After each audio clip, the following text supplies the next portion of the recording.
Hello this is Surjit and welcome to learners बाटी YouTube channel. आज के আমরা মডেল অ্যাক্টিভিটি টাস্ক ইংলিশের ক্লাস 9 যেটা দেওয়া হয়েছে সেপ্টেম্বর মাসে সেটা নিয়ে আলোচনা করব। তাহলে প্রথমেই দেখে নেওয়া যাক কী আছে। এখানে আছে একটা প্যাসেজ যেটা দেখে তোমাদেরকে পড়ে নিচের কোশ্চেনের অ্যান্সারগুলো করতে হবে। আমি কোশ্চেনের অ্যান্সার করার আগে প্যাসেজটা একবার বাংলায় পড়ে দিতে চাই, তাহলে তোমাদের বুঝতে সুবিধা হবে।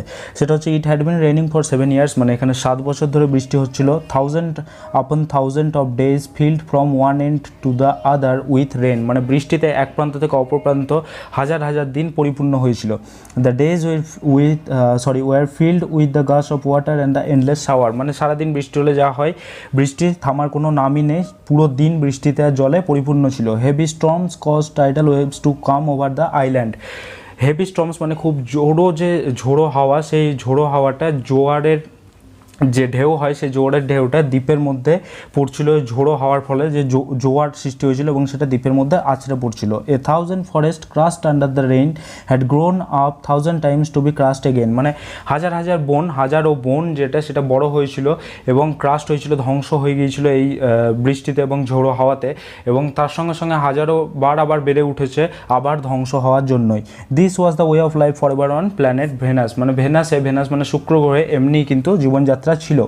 Here was located the schoolroom of the children belonging to men and women who came by the rockets from earth, পৃথিবী থেকে রকেটে করে যারা শুক্র গ্রহে গিয়েছে তারাও এখানে ছোট বাচ্চাদের জন্য স্কুল আছে, তাদের হচ্ছে ওই স্কুলগুলো, মানে ছোট বাচ্চাদের জন্য যে স্কুলগুলো শুক্র গ্রহে আছে সেগুলো তৈরি কারা করেছে বা সেগুলো কাদের, মেন আর ওমেন যারা আর্থ থেকে রকেটে করে শুক্র গ্রহে গিয়েছে।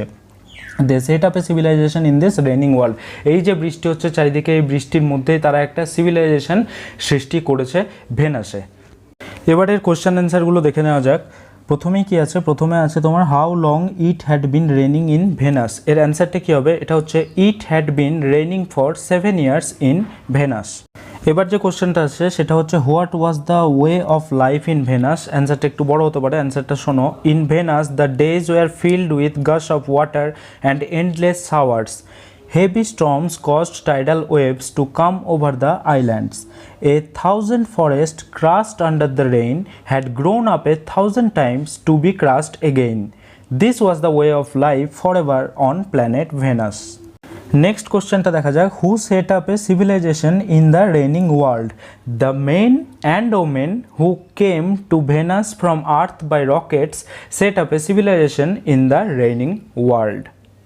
এবার আমরা অ্যাক্টিভিটি 2 এর কোশ্চেনগুলো দেখে নিই। এখানে গ্রামারের কোশ্চেন আছে। প্রথম কোশ্চেনটা হচ্ছে opening the gate the man came in, এটা কী করতে বলেছে, change into a compound sentence. Compound sentence করলে অ্যান্সারটা কী হবে, এর অ্যান্সারটা হলো the man opened the gate and came in.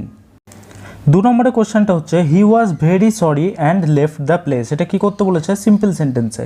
তো সিম্পল সেন্টেন্স করলে কী হবে, বিইং সরি কমা দিয়ে হি লেফট দ্য প্লেস।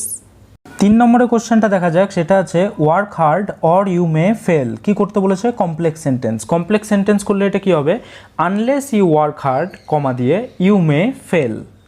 লাস্টের কোশ্চেনটা দেখা যাক, সেখানে লেখা আছে he was so tired that he could not walk, এটা কী করতে বলেছে, সিম্পল সেন্টেন্সে। সিম্পলে করলে কী হবে, he was too tired TOO to walk TO, তার মানে কি হচ্ছে he was too tired to walk.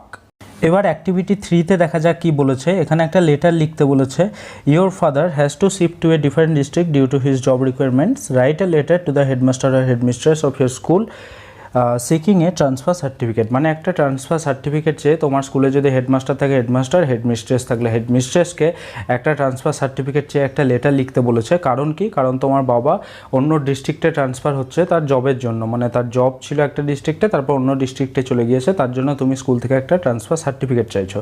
তো তার জন্য তোমাকে কিভাবে লেটারটা লিখতে হবে সেটা হচ্ছে, তোমাকে প্রথমে দেখো ফরম্যাটটা স্ক্রিনে তোমরা দেখতে পাবে, ঠিক এভাবেই ফরম্যাট ইউজ করবে। সেটা হচ্ছে বাঁ দিকে উপরে লিখবে টু দ্য হেডমাস্টার দিয়ে কমা, হেডমাস্টার থাকলে হেডমাস্টার, হেডমিস্ট্রেস থাকলে হেডমিস্ট্রেস, কমা দেওয়ার পর তোমার স্কুলের নামটা লিখবে, দিয়ে একটা কমা দেবে, তারপর তুমি তোমার প্লেসটা লিখবে, স্কুলটা কোথায় আছে সেই প্লেসটা লিখে একটা কমা দিয়ে তারপর ডিস্ট্রিক্টটা লিখবে। তারপর ঠিক নিচে সাবজেক্ট লিখবে application for issuance of transfer certificate. এরপর এবার লেটারটা শুরু হবে।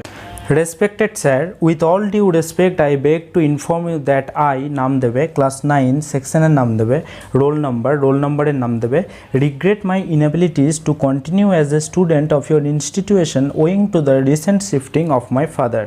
My father has been recently shifted from, জায়গার নাম দেবে, এবার যেখান থেকে সেখানে গিয়েছে, টু নেম অফ প্লেস আবার দেবে, তারপর my family will be shifting there soon, so it is impossible for me to continue studies in your school. My family has therefore decided to enroll me in an institution closer to my new residence. এবার প্যারা change করে লিখবে, I would therefore request you to kindly issue a transfer certificate so I can get admission to the new institution. I hope and pray you would grant my prayer and oblige thereby. তারপর বাঁদিকে ঠিক যেমনভাবে লেখা আছে লিখবে thanking you, তারপর ডান দিকে নিচে ইউর্স ফেথফুলি, কমা দিয়ে নিজের নাম, ক্লাস 9 সেকশনের নাম আর তোমার রোল নাম্বার দেবে, তারপর বাঁদিকে আবার ডেট লিখবে, তারিখ এখানে XY আছে, যে দিনে লিখছো চিঠিটা সেই দিনে লিখবে, আর তার নিচে প্লেস মানে জায়গার নাম তোমরা দিয়ে দেবে।